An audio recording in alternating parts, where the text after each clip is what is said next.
अनुसार पुत्रदा एकादशी का व्रत सभी व्रतों में से श्रेष्ठ माना गया है। पुत्रदा एकादशी के दिन जगत के पालनहार श्री हरि विष्णु भगवान की पूजा की जाती है। यह एकादशी का व्रत करने से विष्णु भगवान की हम पर कृपा होती है और इनकी कृपा से सोने गोद भी भर जाती है। जो व्यक्ति ऐश्वर्यवान श्रेष्ठ संतान, पुत्र, स्वर्ग, मोक्ष सब कुछ पाना चाहता है तो उसे भी यह व्रत करना चाहिए। जो दंपति श्रेष्ठ संतान प्राप्ति की कामना करते हैं और जो गर्भवती माता अपनी संतान में श्रेष्ठ गुण, दीर्घायुष्य और सर्वगुण संतान चाहती है, उसे यह व्रत कथा जरूर सुननी चाहिए। पुत्रदा एकादशी के दिन मन में किसी भी प्रकार की मनोकामना लेकर भगवान विष्णु से प्रार्थना करने पर वह अवश्य पूर्ण होती है। तो आइए शुरू करते हैं पुत्रदा एकादशी की व्रत कथा। प्राचीन समय में भद्रावती नगरी में सुकेतुमान नाम का एक राजा राज्य करता था। उसके कोई संतान नहीं थे। उसकी पत्नी का नाम सेव्या था। उस पुत्रहीन राजा के मन में इस बात की बड़ी चिंता थी कि उसके बाद उसे और उसके पूर्वजों को कौन पिंडदान करेगा। उसके पितर भी व्यथित हो पिंड लेते थे कि सुकेतुमान के बाद हमें कौन पिंड देगा। इधर राजा भी बंधु बांधव, राज्य, हाथी, घोड़ा आदि से संतुष्ट नहीं था। उसका एकमात्र कारण पुत्रहीन होना था।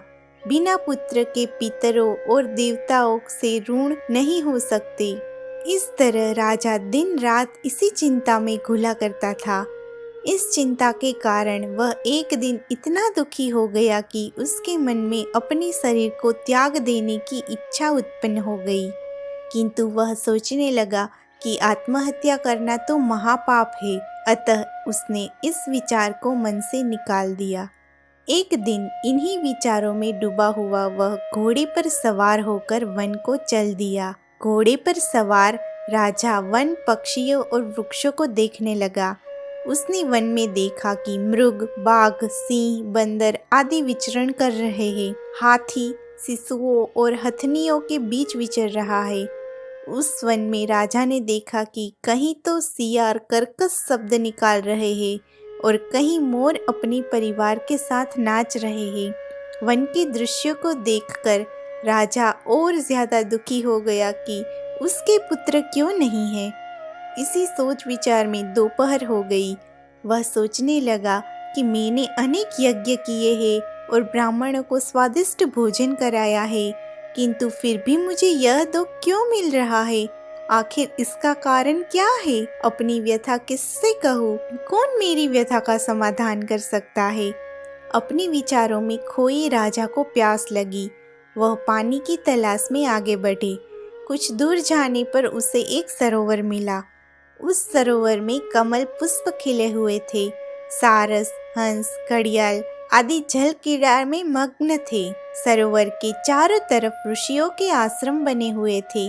अचानक राजा के दाहिने अंग फड़कने लगे। इसे शुभ शगुन समझकर राजा मन में प्रसन्न होता हुआ घोड़े से नीचे उतरा और सरोवर के किनारे बैठे हुए ऋषियों को प्रणाम करके उनके सामने बैठ गया। ऋषिवर बोले, हे राजन, हम तुमसे अति प्रसन्न हैं। तुम्हारी जो इच्छा है हमसे कहो। राजा ने प्रश्न किया, हे विप्रो, आप कौन हैं और किस लिए यहाँ रह रहे हैं। ऋषि बोले, राजन, आज पुत्र की इच्छा करने वाले को श्रेष्ठ पुत्र प्रदान करने वाली पुत्रदा एकादशी है। आज से 5 दिन बाद माघ स्नान है और हम सब इस सरोवर में स्नान करने आए हैं। ऋषियों की बात सुन राजा ने कहा, हे मुनियों, मेरा भी कोई पुत्र नहीं है। यदि आप मुझ पर प्रसन्न हैं तो कृपा करके मुझे एक पुत्र का वरदान दीजिए। ऋषि बोले, हे राजन, आज पुत्रदा एकादशी है। आप इसका उपवास करें। भगवान श्री हरि की अनुकंपा से आपके घर अवश्य ही पुत्र होगा। राजा ने मुनि के वचनों के अनुसार उस दिन उपवास किया और द्वादशी को व्रत का पारण किया। और ऋषियों को प्रणाम करके वापस अपनी नगरी आ गया। भगवान श्री हरि की कृपा से कुछ दिनों बाद ही रानी ने गर्भ धारण किया और 9 माह के पश्चात उसने एक तेजस्वी पुत्र को जन्म दिया। यह राजकुमार बड़ा होने पर अत्यंत वीर, धनवान, यशस्वी और प्रजापालक बना।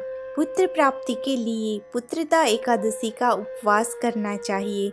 पुत्र प्राप्ति के लिए इससे बढ़कर दूसरा कोई व्रत नहीं है। जो व्यक्ति पुत्रदा एकादशी के महात्म्य को पढ़ता एवं श्रवण करता है तथा विधिसर इसका उपवास करता है, इसे सर्वगुण संपन्न पुत्र रत्न की प्राप्ति होती है। पुत्रदा एकादशी की व्रत कथा सुनने के बाद विष्णु सहस्त्र नाम का पठन करने से भगवान विष्णु की विशेष रूप से कृपा प्राप्त होती है।